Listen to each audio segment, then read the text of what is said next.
45조 원. 대한민국 1년 국방 예산과 맞먹는 이 어마어마한 돈이 지금 삼성전자 노조의 성과급 요구안으로 올라왔습니다. 이 숫자가 여러분의 주식 계좌를 어떻게 뒤흔들지 상상해 보셨습니까? 지금 삼성전자는 황금알을 낳는 거위의 배를 가르느냐 아니면 더 큰 미래를 설계하느냐의 기로에 서 있습니다. 노조는 하루 1조 원의 손실을 예고하며 파업의 칼날을 세우고 있죠. 개미 투자자들은 패닉에 빠졌고 경쟁사 TSMC는 회심의 미소를 짓고 있습니다. 팩트는 차갑습니다. 거위가 죽으면 황금알도 더 이상 없습니다. 우리 모두의 자산이 걸린 이 위태로운 상황을 직시해야 합니다. 자, 그렇다면 노조가 요구하는 이 막대한 금액의 실체, 대체 무엇이길래 이토록 난리인 걸까요? 단 18일. 이 짧은 시간이 흐르는 동안 삼성전자의 시계가 멈춘다면 무려 18조 원이 증발합니다. 하루에 1조 원씩 사라지는 셈이죠. 노조의 요구안은 명확합니다. 연간 영업이익의 15%를 성과급으로 달라는 것이죠. 금액으로 환산하면 약 45조 원, 335억 달러에 달하는 천문학적인 규모입니다. 문제는 생산 손실입니다. 반도체 슈퍼 사이클 진입 시점에 터진 이 노사 갈등은 단순한 임금 투쟁이 아닙니다. 초과이익 배분 공식의 근간을 흔드는 거대한 충돌입니다. 누구는 밥을 줬으니 내 몫이라 하고 누구는 내 자본으로 샀으니 내 거라 합니다. 이 동상이몽의 정체 파헤쳐 보시죠. 거위가 낳은 황금알은 누구의 것일까요? 밥을 준 사육사입니까? 아니면 거위를 산 주인입니까? 기업은 생산력을 가진 거위입니다. 노조는 밥을 주고 키웠으니 황금알의 15%는 내 몫이라 주장하죠. 반면 주주는 내 자본으로 거위를 샀으니 다음 먹인 R&D 비용까지 고려해야 한다고 맞섭니다. 핵심은 이겁니다.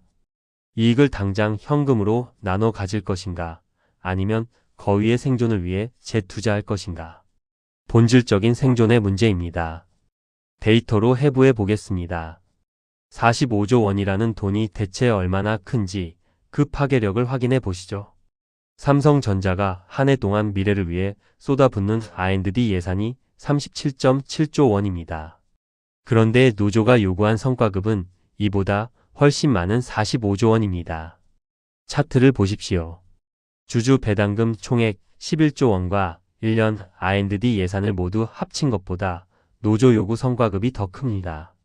이것은 기업의 미래 동력을 통째로 성과급으로 전환하라는 소리와 같습니다. 위험 변곡점을 넘어서는 파격적인 규모죠.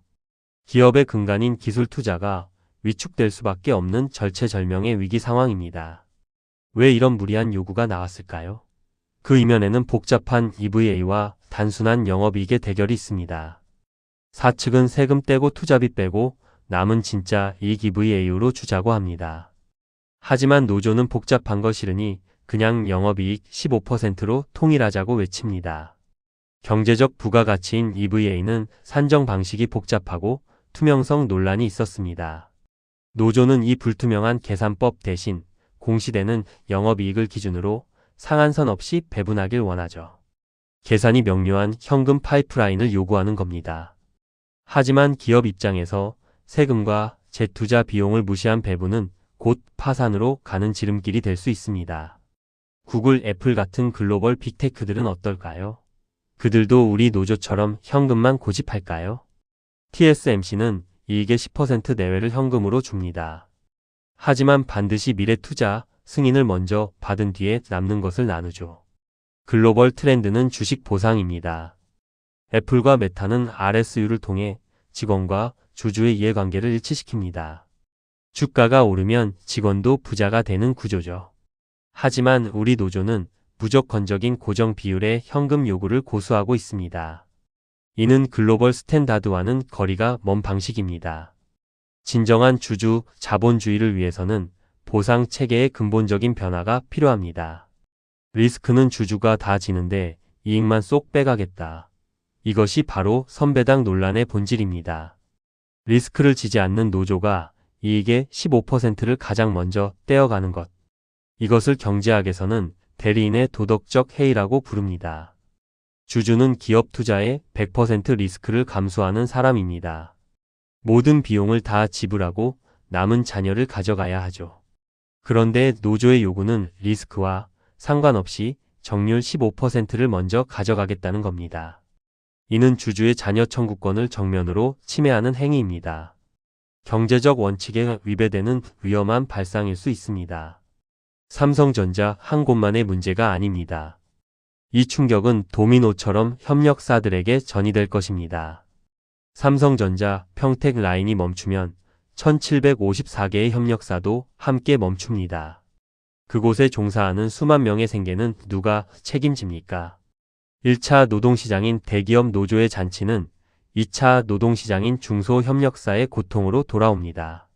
생산 중단은 곧 협력사의 가동률 하락과 줄도산 공포로 이어집니다. 지역 상권은 붕괴되고 고용 불안은 심화되죠. 이는 전형적인 노동시장의 이중구조 심화입니다. 한쪽의 과도한 욕심이 전체 생태계를 파괴하는 비극이 시작될 수 있습니다. 우리가 안에서 싸우는 동안 바다 건너 대만의 TSMC는 어떤 준비를 하고 있을까요? 반도체 공급망에서 가장 중요한 건 가격이 아니라 신뢰입니다. 삼성의 신뢰가 무너지는 순간 TSMC와의 점유율 격차는 돌이킬 수 없게 됩니다. 파업 시뮬레이션을 보면 섬뜩합니다. 삼성이 공급 불안으로 휘청일 때 애플이나 엔비디아 같은 주요 고객사들은 가차없이 TSMC로 발길을 돌릴 겁니다. 한번 떠난 고객은 다시 돌아오지 않습니다. 점유율이 역전되는 크로스오버가 현실화되면 대한민국 반도체의 패권은 완전히 끝납니다. 적전 분열의 최악의 타이밍입니다. 왜 우리는 파국을 향해 달리는 걸까요? 힉스 패러독스라는 함정에 빠져 있기 때문입니다. 서로가 망할 것을 알면서도 파업을 멈추지 않는 현상. 이것이 바로 힉스 패러독스의 비극입니다. 노조는 임금 동결과 숙련도 저하라는 손해를 보고 사측은 생산 중단과 신뢰 추락이라는 파국을 맞습니다. 결국 양측 모두 막대한 진홍빛 손실에 갇히게 되죠. 반도체 호황기에는 이익을 나누지 못해 싸우고 불황기에는 임금 삭감으로 싸우는 비생산적인 구조가 반복되고 있습니다. 상생 없는 투쟁은 결국 모두의 몰락을 부릅니다. 이제 대안을 찾아야 합니다. 파이를 나누는 게 아니라 파이를 키우는 골든 밸런스를 제안합니다. 성과급 상한선을 열고 현금 대신 주식을 쥐어주십시오. 직원이 주주가 될 때 기업의 가치는 비로소 폭발합니다. 세 가지 해결책이 있습니다. 첫째, 영업이익 구간별로 상한선을 두어 리스크를 분산하는 변동 상한제입니다. 둘째, 단기 현금을 줄이고 주식을 부여하는 RSU 제도입니다. 셋째, 협력사까지 포함하는 이익 공유 펀드 조성입니다. 단기적인 보상 집착을 버리고 기업 가치 제고를 통해 보상받는 선순환 체계로 전환해야 합니다. 투자자 여러분, 지금 이 긴박한 상황에서 어떤 전략을 취해야 할까요? 시나리오별 대응법입니다. RSU 도입이 극적 타결된다면 그것은 불확실성 해소와 함께 강력한 매수 신호가 될 것입니다. 현재 주가는 파업 리스크를 선반영하고 있습니다. 만약 RSU 도입을 통해 노사가 합의한다면 불확실성이 제거되며 반등할 가능성이 큽니다.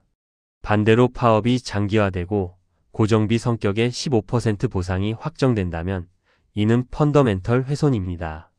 이때는 비중 축소를 진지하게 고려해야 합니다. 변곡점 앞에서의 냉정한 판단이 필요합니다. 실패하지 않는 투자를 위해 반드시 체크해야 할 세 가지 지표를 정리해드립니다. 외국인이 팔고 나갑니까? 주식 보상이라는 키워드가 뉴스에 나옵니까? 이 두 가지만 봐도 답은 나옵니다. 첫째, 외국인 순매도세를 보십시오. 파업 리스크가 가시화되면 가장 먼저 움직입니다. 둘째, 노사 협상에서 RSU가 등장하는지 주시하십시오. 강력한 긍정적 시그널입니다. 셋째, 리스크 분산을 위해 TSMC나 글로벌 픽테크 ETF로 포트폴리오를 다변화하십시오. 삼성전자 하나에만 운명을 거는 것은 지금 너무 위험합니다.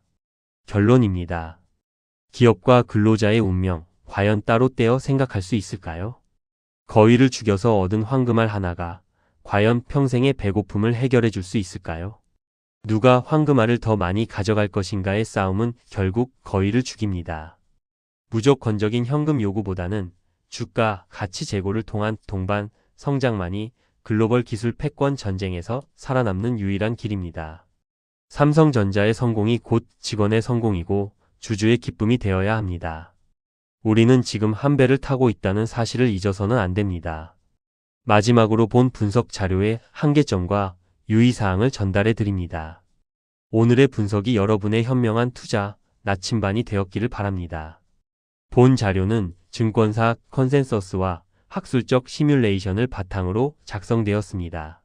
실제 결과는 노사 협상 과정과 시장 상황에 따라 크게 달라질 수 있습니다.